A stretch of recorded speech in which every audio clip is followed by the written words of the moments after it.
जैसे 13 जनवरी को थी ना, वो मुझे थोड़ा सा यूजुअल भी लगा कि वो जज साहब के बकौल उनको चूंकि जल्दी थी, वो जज साहब उस रोज सुबह 8:30 बजे आ गए थे, लेकिन आज वो तकरीबन पौने 10 बजे के करीब पहुंचे, 9:30 9:30 पौने 10 बजे के दरमियान पहुंचे।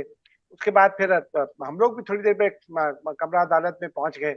आज आपके 4-5 दोस्त भी आए हुए थे, हसन अयूब भी थे, रजी दादा थे, गौहर भट्ट थे, इमरान शफकत थे, कुछ और लोग भी आए थे, साकिब बशीर भी थे। साकिब बशीर का खैर चेहरा बहुत उतरा बेचारे का सजा सुनने के बाद। लेकिन सजा से पहले बड़ा दिलचस्प एक वाकया हुआ।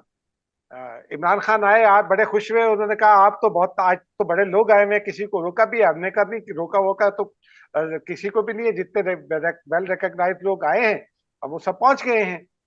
तो फिर उन्होंने कहा हाँ हाँ भाई, सब कोई सवाल करें। तो हसन अयूब ने बड़ा सख्त और बहुत ही अग्रेसिव अंदाज में उनसे सवाल किया कि जी आपको आपको पता है कि सजा होनी है तो कितनी होनी है? तो उसके ऊपर इमरान खान ने वही मंत्रा, वो जो उनका पुराना मंत्रा है कि वो डिक्टेटर को प्रोटेक्शन देना, ये वो ऐसा करते करते फिर जनाब बारी आई उनकी फिर उन्होंने कहा गौहर भट्ट अच्छा गोया हुए। गौर भट्ट ने कहा कि जी वो तो आप रियासत ठेकेदार कहा करते थे और वो अब आपने उनको इस्तेमाल किया अपने काम में। तो उन्होंने कहा कि जी बात यह है कि जी जो पैसा चाहिए ना, मैं तो पैसा इकट्ठा करना तो मेरे लिए कोई मुश्किल नहीं है। मैंने तो एक टेलीथॉन में दो दो अरब डॉलर 2 अरब रुपए इकट्ठे किए हुए हैं, तो ये तो 8-9 अरब तो मैं हर साल शौकत खाना में इकट्ठा करता है और मैं करता हूँ उसको, तो ये तो कोई इशू नहीं था। और मैंने तो मलिक रियाज को उसकी एक्सपर्टीज की वजह से लिया। और फिर उन्होंने कहा कि मुझे क्या पता है वो कौन पैसे देता है, मैं शौकत खाना में जो फंड करते हैं उनको देखता थोड़ी हूँ कि उनकी सोर्स ऑफ इनकम और मीन्स ऑफ इनकम क्या है। तो यहाँ मलिक रियाज को ले लिया तो क्या हुआ? तो रजी दादा अपने मखसूस अंदाज में उन्होंने कहा कि खान साहब फिर इसका मतलब ये है कि यानी आप जो है अमर बिल मारूफ की तरफ तो आ रहे हैं, नहीं अल मुनकर की तरफ नहीं आ रहे। ये सुनकर इमरान खान जरा जज साहब की तरफ चले गए और उन्होंने जज साहब को कहा। हसन अयूब ने इस दौरान में और एक दो और लोगों ने मुझ समेत ही उठाया कि आवाज आज नहीं आ रही, शोर था काफी, उस तरफ काफी लोग थे। तो जज साहब ने आज हमें कमरा अदालत में बुला लिया और हम बिल्कुल वहां जो जज साहब की टेबल है उसके बिल्कुल साथ लगकर खड़े हो गए, और ताकि जज की ठीक। आवाज हम सुन सकें। तो जज साहब ने बिस्मिल्लाह पढ़ी, आउज़ुबिल्लाह पढ़ी, और उसके बाद उन्होंने बहुत ही मुख्तसर सा फैसला सुनाया। उन्होंने चंद चंद ही लाइनें पढ़ी और उन्होंने कहा कि जी मैंने 190 मिलियन केस का फाइनल फैसला सुनाना है।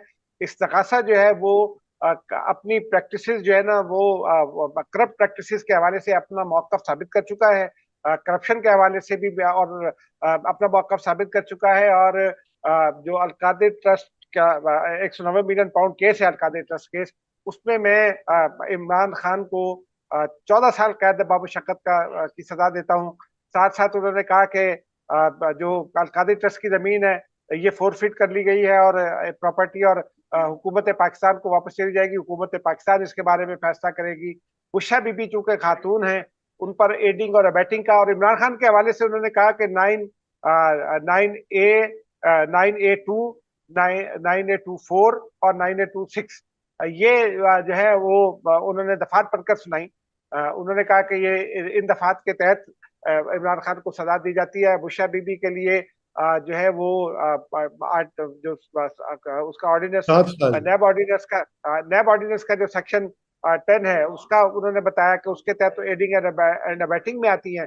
और चूंकि वो खातून है तो इसलिए उनको 7 साल कैद बामुशक्कत और साथ से 5 लाख रुपए जुर्माना, दोनों को अदम अदायगी जुर्माना की बुनियाद पर इमरान खान को 6 महीने कैद जो सिंपल होगी, बामुशक्कत नहीं होगी, और जो बुशा बीबी के लिए 3 माह कैद, उन्होंने कहा कि ये मैं सुनाता हूँ। उसके बाद वो उठ गए अपनी अदालत से। उसके जी। फौरी बाद फिर जो लाहौर से रेला आया हुआ था जर्नलिस्ट का, एंकर्स का, उन्होंने जाकर इमरान खान को घेर लिया। गुफ्तगू से पहले इमरान खान जरा वेल कंपोज भी थे और अपने आप को उन्होंने संभाला भी हुआ था। उसके फौरी बाद कमरा अदालत में उनकी जो बहनें आई हुई थी उनमें से किसी ने थोड़ा सा शोर डाला, वावेला किया, जो बहन को करना भी चाहिए, जाहिर सी बात है उनका दिल दुखा होगा। लेकिन मैंने देखा कि इमरान खान जो है वो कुछ सदमे में है, खामोश है, थोड़े से डाउन, जिसको टूटता हुआ आदमी कहा जा सकता है। बुशा बीबी तो अपनी नशिश पर बैठी हुई थी। फिर उन्होंने जी। दो तीन और ठीक मजेदार राज बातें कही। साहब, बिल्कुल। तो यही मैं पूछना चाह रहा था कि बॉडी लैंग्वेज जो है वो उनकी जो थी वो आपने कहा कि थोड़ी सी हाँ मैं परेशान। इसको 1 मिनट में नरेट कर देता हूँ। कि बॉडी लैंग्वेज उनकी फिर डाउन हुई और चेहरे पर उनकी परेशानी के तासुरात आए। फिर उन्होंने ये कहा कि बुशा बीबी जो है वो तो एक शरीफ और घरेलू खातून है। और फिर उन्होंने खुद ही तस्करा किया कि जी मरियम और बेनजीर भुट्टो को के खिलाफ जब केसेस चलते थे या मरियम को सजा हुई तो बुशा बीबी सियासत में नहीं थी, मरियम भी उस वक्त सियासत में थी, हालांकि मरियम उस वक्त सियासत में नहीं थी। तो उन्होंने कहा जब सजा हुई तो मरियम भी सियासत में थी, बेनजीर भुट्टो तो सियासी खातून थी, तो उनको सजाएं हुई थी, वो ठीक हुई थी। फिर उन्होंने वही अपना कहा कि जनाब वो एक आदमी की आमरीत को बचाने की कोशिश की जा रही है, यहाँ आसिफ जरदारी और नवाज शरीफ खुले फिरते हैं, उनको कोई सजा नहीं होती, मुझ जैसे शरीफ आदमी को सजा हो गई। जी।